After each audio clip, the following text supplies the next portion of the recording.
Assalamualaikum warahmatullahi wabarakatuh. Saya Andi Muhammad Alif Pratama dari absen 4 akan membacakan hikayat si miskin. Maka adalah seorang miskin laki bini berjalan mencari rezekinya berkeliling negeri entah berantah. Adapun nama raja di dalam negeri itu Maharaja Indra Dewa namanya.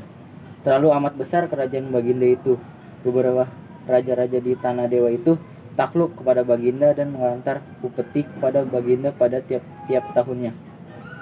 Hatta pada suatu hari, Baginda sedang ramai di hadapan oleh segala raja-raja, menteri, hulu balang, dan rakyat sekaliannya. Maka si miskin itu pun sampailah ke penghadapan itu. Setelah dilihat oleh orang banyak, si miskin laki bini dengan rupa kainnya seperti dimamah hewan rupanya. Maka orang banyak itu pun ramailah ia tertawa seraya mengambil kayu dan batu. Maka dilemparlah akan si miskin itu. Kena tubuhnya habis bengkak-bengkak dan berdarah. Segala tubuhnya pun berlumur dengan darah. Maka orang pun gemparlah. Maka titah Baginda, apakah yang gempar di luar itu?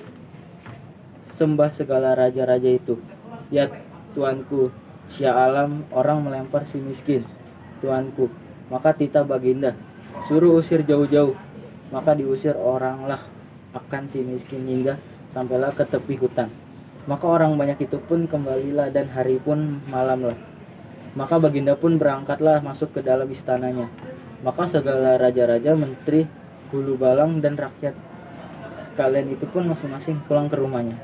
Adapun si miskin itu apabila malam, ia pun tertidur di dalam hutan. Setelah siang hari, maka ia pun pergi berjalan masuk ke dalam negeri mencari rezekinya. Maka apabila sampailah dekat kepada kampung orang, apabila orang yang punya kampung itu melihat akan dia, makanya diusirlah dengan kayu si miskin itu. Larilah ia lalu ke pasar. Maka apabila dilihat oleh orang pasar itu, si miskin datang. Maka masing-masing pun datang. Ada yang melontari dengan batu, ada yang malu dengan kayu. Maka si miskin itu pun larilah tunggang langgang. Tubuhnya habis berlumur-lumur dengan darah. Maka menangislah ia berseru-seru sepanjang jalan itu dengan sangat lapar. Dahaganya seperti akan matilah rasanya. Maka ia pun bertemu dengan tempat orang membuang sampah-sampah.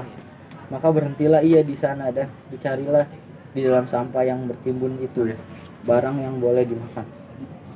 Didapatinya lah ketupat yang sudah basi dibuangkan oleh orang pasar dengan buku tebu. Lalu dimakannya ketupat yang sebiji itu laki bini. Setelah sudah dimakannya ketupat itu, barulah dimakannya buku tebu itu. Maka adalah segar sedikit rasa tubuhnya karena beberapa lamanya tiada merasai nasi. Hendak mati rasanya, ia hendak meminta ke rumah orang, tapi takut.